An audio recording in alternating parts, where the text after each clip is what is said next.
তো সবাই যে এখন বলছে, এখন এত বেশি ট্রেন্ডিং চলছে যে মহাকুম্ভের মেলাতে এখানে গিয়ে যদি স্নান করা হয় তো এখানে নাকি আমাদের মোক্ষ প্রাপ্ত হয়। ওখানে তো আমি শুনছি নাকি ওখানে গেলে পাপ স্মোকস হয়, কিন্তু ওইখানে যাওয়ার পরে বিভিন্ন মানুষ মারা গেলেন, টিভিতে সাংবাদিকরা খবরে দিয়েছিলেন মারা গেলেন। তো আমি ওই সম্বন্ধে একটু বলতে চাই। আমার যে পাশের গ্রাম আছে হাতিয়াসলে বলে, আমাদের ভগবতজির পরিচিত কিছু ব্যক্তি ছিল, ওইখানে ওরা মেলা দেখতে গিয়েছিল চান করার জন্য, নাকি ওখানে গেলে পাপ স্মোকস হয়। তো চান করার উদ্দেশ্যে গিয়েছিল, যাওয়ার পরে ওখানে একজন নিখোঁজ হয়ে যায়, আর দুজন ব্যক্তি একজনের লাস্ট আসে আর দুজন ব্যক্তি মারা যায়। তো আমার এখানে একটা প্রশ্ন জাগে যে ওইখানে যদি মোক্ষ প্রাপ্ত হয় বা ওখানে যদি আমার সমস্ত শরীরে পাপ দেওয়া হয়ে যায়, তো এই যে মারা গেল কেন বা নিখোঁজই কেন হলো?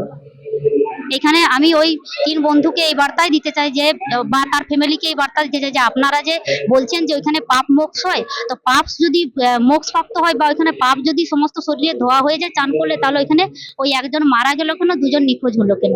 আর আপনি বলছেন সন্ত রামপালজি মহারাজের আশ্রমে এসে সন্ত রামপালজি মহারাজ মোক্ষের মন্ত্র দিচ্ছেন, এর মধ্যে পার্থক্যটা কি? আপনি আমাদের একটু জনসাধারণকে একটু বুঝিয়ে বলুন। দেখুন, পার্থক্য তো অনেকটাই আছে। আমি যেটা আমার জ্ঞানের দ্বারা সন্ত রামপালজি মহারাজ আমার মানে বইয়ের মধ্যে যে জ্ঞান দিয়েছেন, সেই জ্ঞান আমি পেয়ে আমি সন্ত রামপালজি মহারাজের সম্বন্ধে যেটা বলতে চাইছি, উনি যে জ্ঞান দিয়েছেন তাতে মোক্ষ প্রাপ্ত একদম 100% আছে। আর এখানে যেটা এনারা বলছেন যে মোক্ষ প্রাপ্ত বা ওই জলের মধ্যে ডুব দিলে সমস্ত শরীরে পাপ ধুয়ে যায়, তাহলে জলের মধ্যে তো অনেক জীবাণু আছে, অনেক পোকামাকড় আছে, অনেক মাছ আছে, অনেক প্রাণী আছে, তাহলে তাদের কোনো মোক্ষ হচ্ছে না, তারা কেন ওই জলের মধ্যেই জীবন নির্ধারণ করছে?